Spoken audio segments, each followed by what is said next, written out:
Hello and welcome to the show. It is safe to say I have never quite been as excited for a Forza DLC as this latest one because, well, rather filling your screens right now, we have a racing truck. Now, I love these vehicles. This form of motorsport is utterly just crazy. These are stupidly fast as well, and we now get to play with one on Forza 6, which I think is absolutely fantastic. And naturally, I want to try and take this vehicle autocrossing.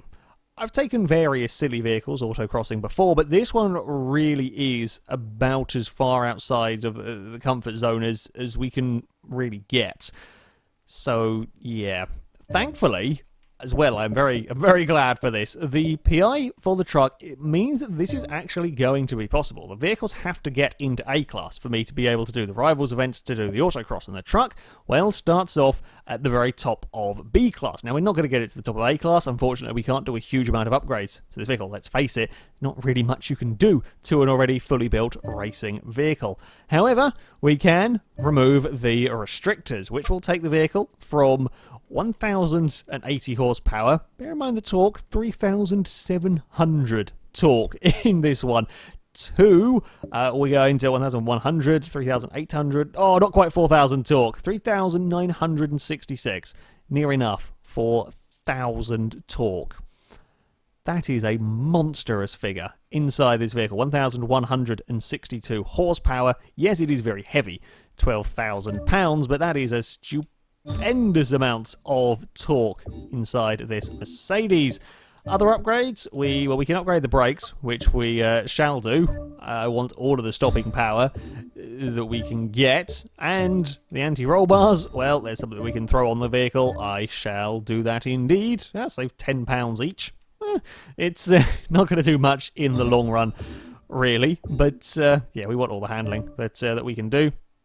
Now, when it comes to tyres, unfortunately, nothing I can do with this already comes with the race tyres. I can't do anything with tyre widths. Admittedly, this one would win in tyre widths. I think it's got dual wheels at the back. It does look like it does have dual wheels at the back. So, yeah, tyre widths, this would definitely win. Can't change any of them. Anyway, we can put on some aero parts. We will want a front splitter, because, again, any bits of grip we can get are useful.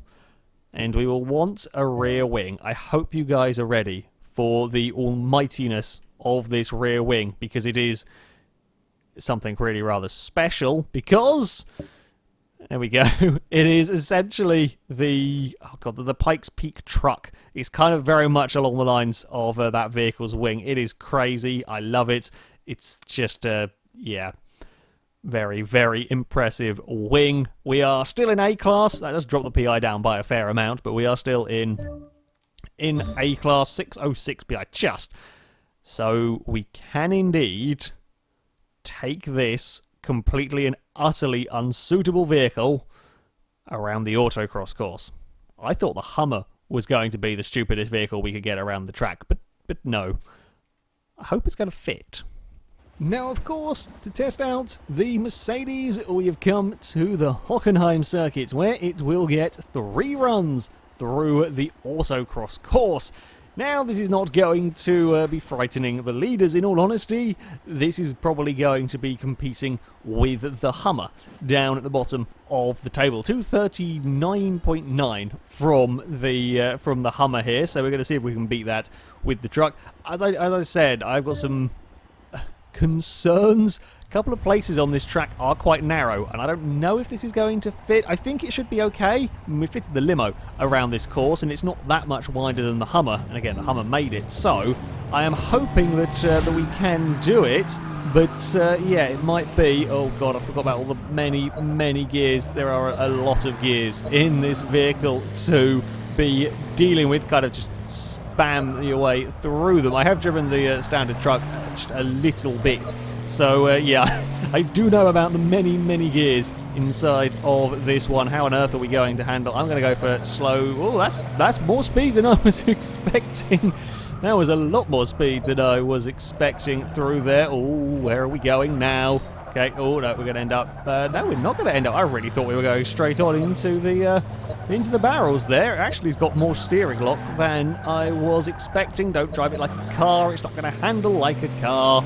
That's okay. We're through here. Oh, we're still... No, now we're out on the grass. We're still carrying remarkable speed with all of this. It really... no, we can be flat out there as well. To 100 miles.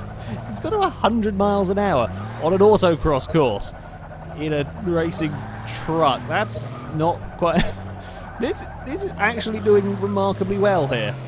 I was really not expecting a racing truck to work quite as well through this course. It is... Yeah, this is where we might have issues. Oh, no. Okay, we can do that a lot better. I think I may have had a rear tyre on the grass as I went to turn in there, and it got all manner of unhappy. So it was still out of shape. But even that, yeah, I did have to really slow it down. But we're not going to make that corner. Okay, we are just about, actually. Can we be flat out through the tunnel? Oh, we can. The Hummer couldn't manage that. Or maybe I just couldn't manage it with the Hummer. Admittedly, the Hummer was one of the very early vehicles to go around here. Yeah, so that can actually do straight through the tunnel. I'm quite surprised. It must be pushing it pretty close through that section. But there we go as we come up towards this final... Ooh! Ah! That's... Yeah, I keep thinking I'm going into the barrel on the outside. But it has enough turning to get away with it as we now bring it down to this final section. It's accelerating towards the line. It's going to be 2:21.6. Sorry, beats the Hummer by a country mile. It's not that far off the limo. I am very impressed by this racing truck. So it is on to the second attempt with this vehicle. 0.2 of a second is all I have to find to beat the limo, and I definitely know I was out of position in a couple of places around this course. So if we can try and keep it away from the... Ooh, yeah. It's really hard to judge the width. I'm trying to make sure I give it, because I know this truck is wide. You don't really see the front right corner, but very well at all, if at all. I'm trying to make sure I give the barrels a wide enough berth. It's really hard to judge whether I'm giving them too wide a berth at times. Ah, that was quite slow through there, actually. I can be braver at that section. Yeah, it's quite hard to tell if I'm sometimes giving them too wide a berth or whether I'm pushing my luck. So that's one of the many fun things to be dealing with. Are we going to... Yeah, okay, that was pushing my luck too much. There's only a slightest of clips lines you. No, that's...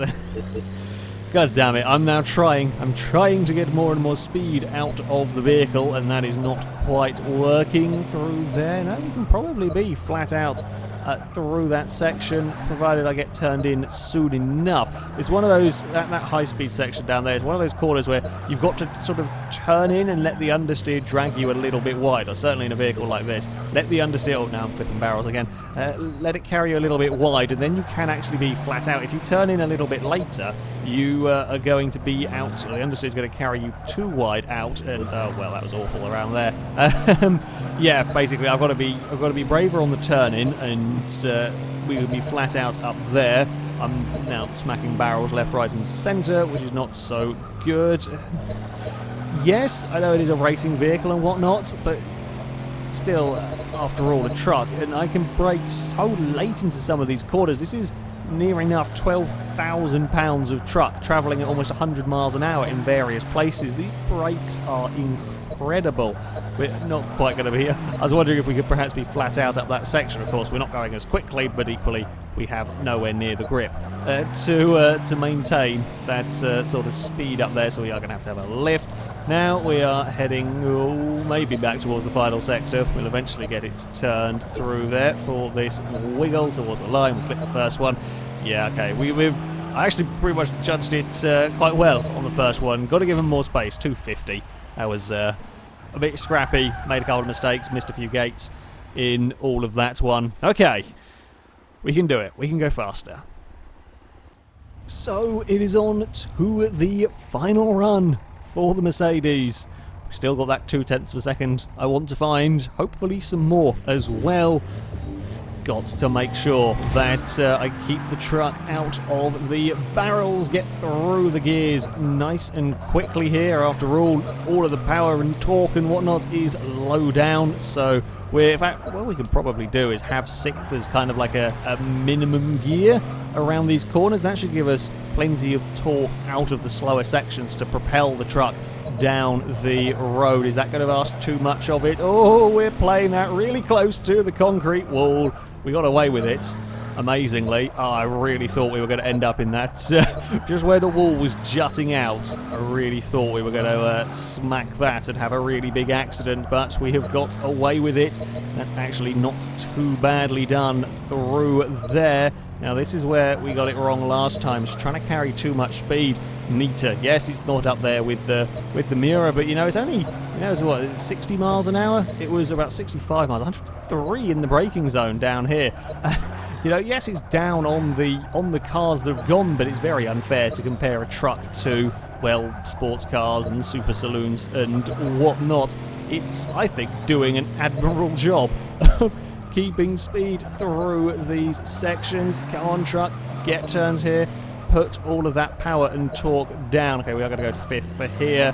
Now that has actually got 40 miles an hour out of the narrow section, and I was worried it might not fit very well through there. I need not have feared, because it is absolutely fine fitting through that section. Up towards this, up towards the tunnel, we can carry some speed. That was mega close to running into the barrel on the outside. I had a small heart attack then, but we got around it now through the hairpin. The visibility actually isn't being too bad. That was another concern with this, that it could have been problematic. I think I might have actually slowed too much on my way up there, but nevertheless, we are through. Yeah, the visibility of these barrels is actually not as bad as I feared it could potentially be. Yeah, it's bad on the right-hand side, but the rest of the time we are doing relatively okay. We're going to go down to 5th for this. Oh, I think I might have buggered it slightly through the slow section. Maybe not. It's a 219. A 219.0 from the racing truck. That was a mega run. I'm pleased with that. I'm very pleased with that run, actually. That was stupendously fast from the truck. I've often been surprised by a lot of vehicles that I have built, but when you say racing truck and an autocross course, I did not really expect to be able to carry the speed and for it to be able to fit through some of these sections as well as it did. There was, yeah, you know, it's down on miles an hour on the cars that have gone around here. It's always going to be, but it wasn't that far down on them. You know, we're only talking about 10 miles an hour through some of the quicker sections. And this car is almost a full class, or this vehicle is almost a full class lower. Let's not forget that. This can't get much higher PI than it currently has. You know, it's a long, long way down in PI terms of the vehicles around it, and yet it's set to 219.0, admittedly helped by the fact that a lot of the SUVs like to go up onto 2 wheels, and this doesn't, which is very, very good.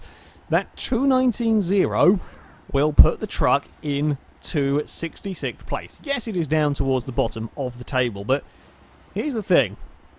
It's quicker than the Lamborghini LM002. It beats the Bowler EXRS and beats the Cadillac Limo. It beats the Hummer by 20 seconds. That is some really big margins, and this is, well, yes, it's a racing vehicle, it's still a truck going around an autocross course. It's one hell of a vehicle. It really is. To be able to change direction with this much weight, be able to change direction through the narrow sections, just simply the size of the damn vehicle, is really very, very good going.